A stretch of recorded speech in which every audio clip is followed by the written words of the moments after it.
Grab your springform pan. We're making chocolate cheesecake today.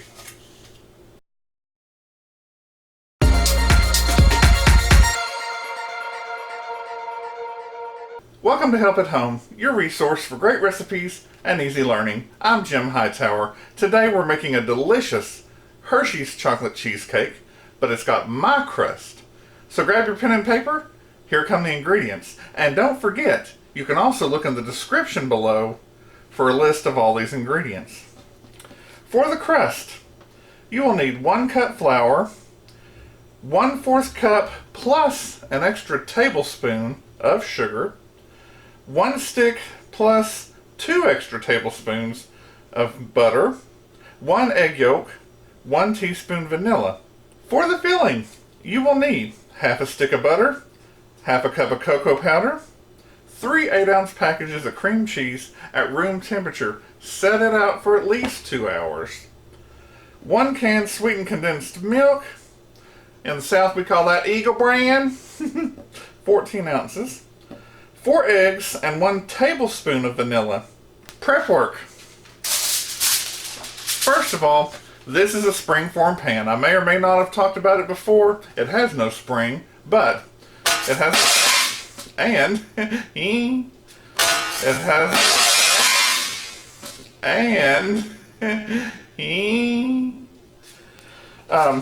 the form springs out so that when you get through cooking, you can take it and leave the sides.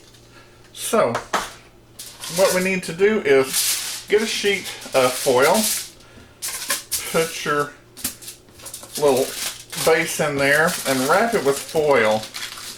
That way, you don't have to worry when pans get old like this one. If they start to discolor or have any marks on it, you don't have to worry about your nice cheesecake being on that. Then, we're going to need some butter. And, truthfully, that is soft butter, and it could cause me some problems. So,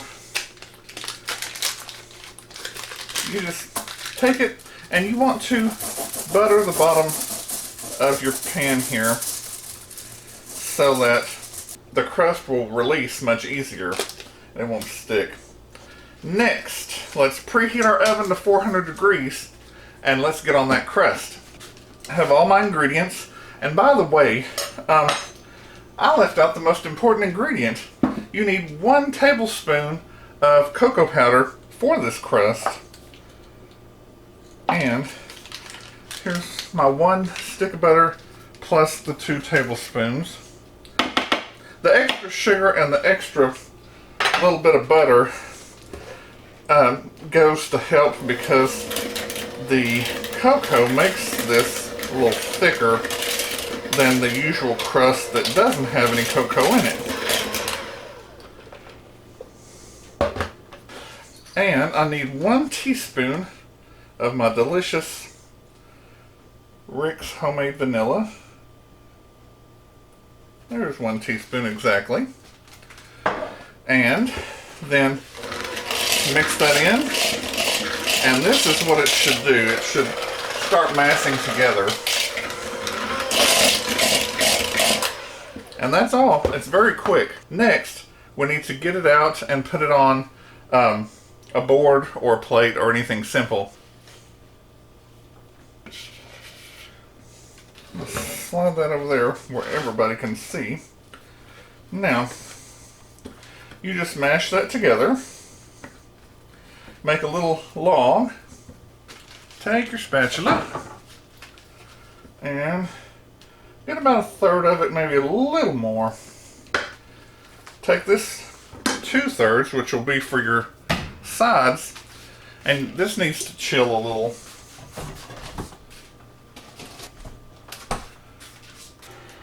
You can mash this out, kind of like a pizza, and this is your bottom crust. You just mash it out to the sides, and you just go from the center and push out.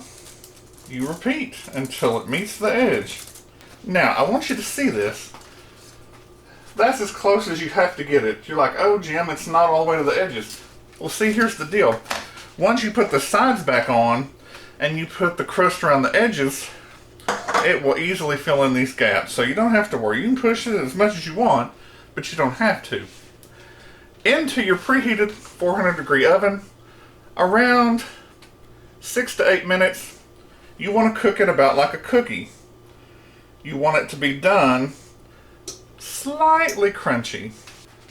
Here's the crust out of the oven, and it looks exactly like this. And after it's cooled, it's firm but not hard as a rock. Remember, you want a nice crust. Now, this must cool completely before you put your sides on, because we're going to butter our sides, and if this is hot, not only will it melt your butter, but it'll make your sides, your dough sides, fall off. So nobody wants that. And it's time to talk about prep work before we make our cheesecake and head to the oven. Ovens have this AccuBake system. We've talked about it before, but the broiler comes on to help keep the temperature the same and yada yada yada, and it's a great idea on paper, but it ruins cheesecakes. If you've ever had a black cheesecake come out, that's why. So you take your top rack, get a piece of foil about the size of your pan, and your cheesecake's going to be on the rack below. And that will protect your cheesecake and still let it cook. Before you reattach your sides, you need to get some butter, and we're going to butter these sides so that your side crust won't stick. And it's very simple. You just rub it right on there. And that's it. So take your base, open up your latch, get it right inside there. There you go. Now, you've got your 2/3 of dough left. And this is for your sides. You just take some. After you do this a couple of times, you'll get the feel for it. Really, that was too much, but there you go. I start here where the clasp is, and then I can tell how much is half, because I watch how much dough I have left as I get it in here and push it, and then I know I better have at least half left by the time I get there. Now, see how this goes in those corners and it fills up anything that you didn't have on your bottom edges. And you get another piece, mash it, keep going. You get them to meet together. Now you push this down some, and you'll learn to push it and move it along with your fingers. And this takes a little bit of practice. You'll think, oh, I shouldn't push it that thin. You probably should. And again, if your sides are uneven, just come along, push them down, smooth them out. This is just a little bit of fun handwork. And that's what half my pan looks like. So you can do the rest of that. I don't need to show you. Preheat your oven to 400 degrees. Alright, here is my sides all the way around. We'll just set it aside.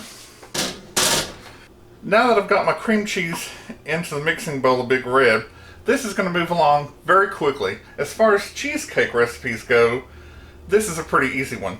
So let's go ahead and whip up our cream cheese. It's been sitting out for about 2.5 hours. There we go.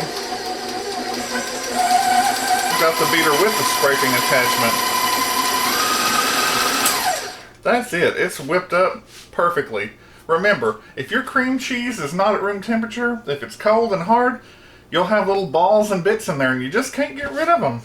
So, the next thing is mix in our sweetened condensed milk. That is just such good stuff.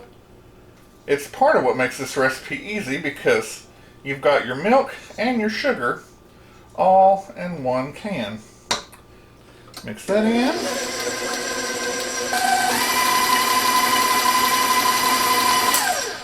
I'm going to mix in the eggs, maybe one at a time, but you can do it fairly quickly.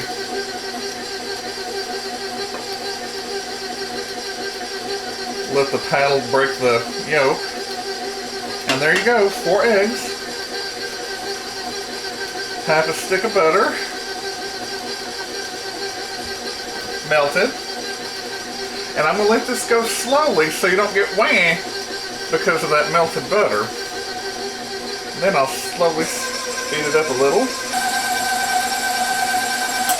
Now, take a look at this, because this is basically what a classic plain cheesecake batter would look like. But then we have our half a cup of cocoa.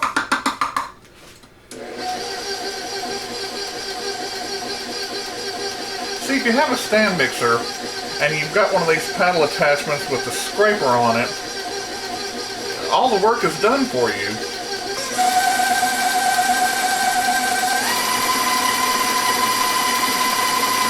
You just whip it up real good.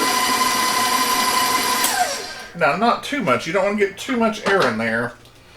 Now, I'm going to give one little scrape all the way to the bottom, just because it's good practice. And if you don't have something with a scraper on it, you need to do this about 2 or 3 times as you go along.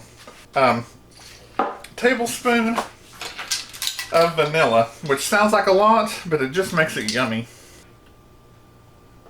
Another tablespoon of that good Rick Halber homemade vanilla. And another thanks to Oklahoma Droner for giving me that paddle with the scraping attachment. Now again, because that's liquid we put in, I'm going to stir it slow so it doesn't go all over the kitchen. Then you can speed it up a little. That's it, you're done. Have your pan here. And pour it right in.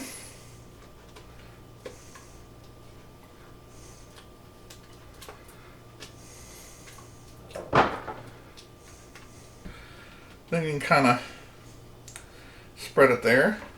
Of course, you need the shimmy and the shake. And there it is. Into the 400-degree oven for 15 minutes. Now that's a high temperature for cheesecake, but it will cook the sides. At the end of that 15 minutes, immediately turn your oven down to 300. And then cook up to 45 minutes longer till it's set and done. Let's taste our cheesecake batter. I always do. Ooh, chocolatey and just right. Not too sweet, not too bitter. Here's the cheesecake just out of the oven. Now for me, this took 15 minutes for the crust at 400, and then about 35 more minutes at 300, so that the center was set. You'll notice the sides have risen up a little bit, and there's a slight indentation in the middle. See?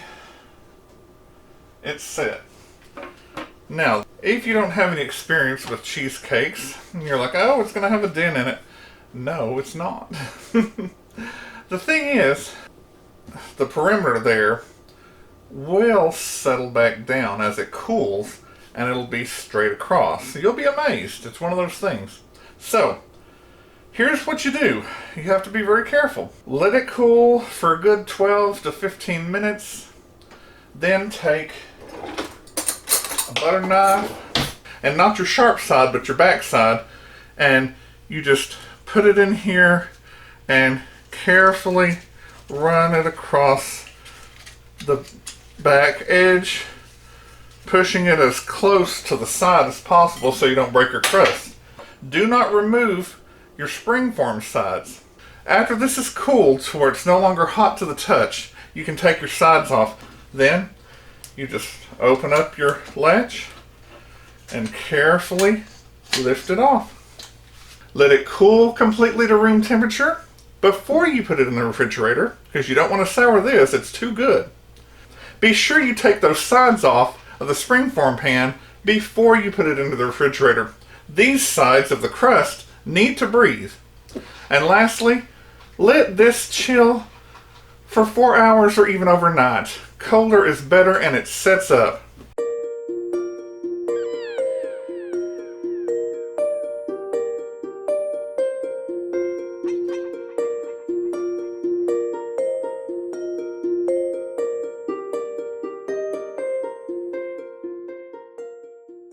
If you like this recipe for delicious Hershey cheesecake, great for any gathering or a coffee break, give it a thumbs up. Subscribe and share with your friends who like to cook or just want to learn how. Drop me a line in the comments below about your experience with this recipe and what else you'd like to see in the kitchen. Click the bell in the top right hand corner for notifications. I'm Jim Hightower, and remember, everyone needs help, even me. Enjoy.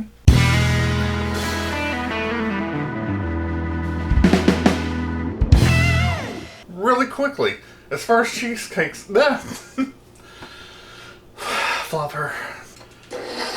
Funny.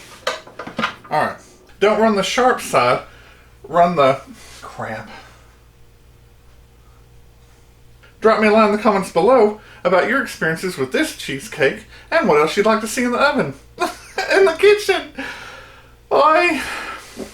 And what else you'd like to see in the kitchen. I'm doing it again. Hi.